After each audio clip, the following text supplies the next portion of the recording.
The all-new 2018 Nissan Leaf. When it arrives in January in the US, it will have a 150-mile range and a base price of under $30,000. Nissan's design language has moved on a lot since 2010, and the second-gen EV reflects that. Underneath the corporate nose is a redesigned charger port, so you don't get backache plugging it in. A longer-range version with a 60 kWh battery pack is coming for MY2019, but 150 miles is still a good upgrade on the current Leaf's range. Expect plenty of safety systems. Android Auto and Apple CarPlay are included, made by robots, driven by humans. Japan gets the car starting October 2nd. The Nissan Leaf may have neither the range nor cachet of a Tesla, but that hasn't stopped Nissan selling almost 300,000 Leaf sleeves since the car's introduction in 2010. But 7 years is a long time in the car world, to say nothing of the gains in lithium-ion battery technology since then. On Wednesday morning in Tokyo, Nissan unveiled the second-generation Leaf. It has more range and more power than the old car, yet it will cost slightly less when it goes on sale in Japan next month, then in the US, Canada, and Europe in this coming January. More range, as you might expect to demand, it has had a range boost. At launch, the Leaf will have a 40 kWh pack, good for about 150 miles here in the US once it gets homologated by the EPA. If you need a vivid reminder of the differences between regulators, Nissan says that the car gets 400 km on the Japanese JCO8 test and should achieve 380 km when Europe's NEDC homologates it. Charging times are 16 hours at 3 kW, 8 hours at 6 kW, and you can get an 80% charge in 40 minutes on a fast charger. More power. It is also a good deal more powerful than the outgoing car, 110 kW, 147 horsepower versus 80 kW, 107 horsepower.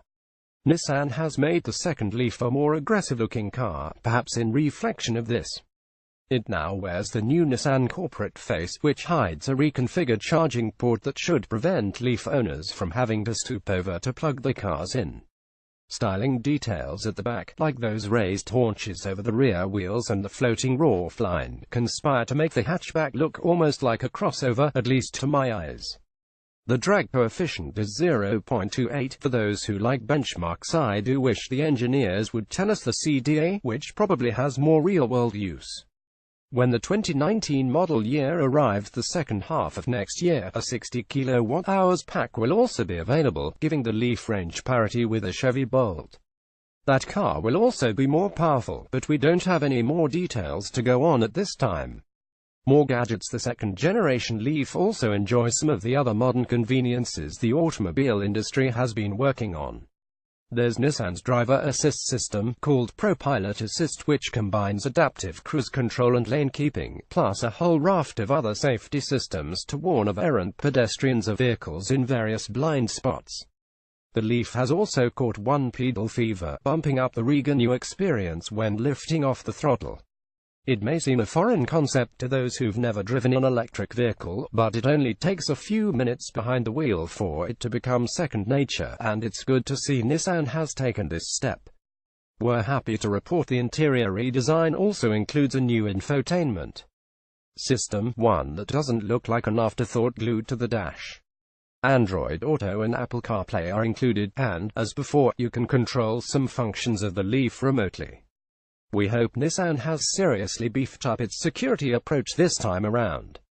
Fewer dollars. Despite all the changes, Nissan has actually managed to shave a few dollars off the base price for this new generation.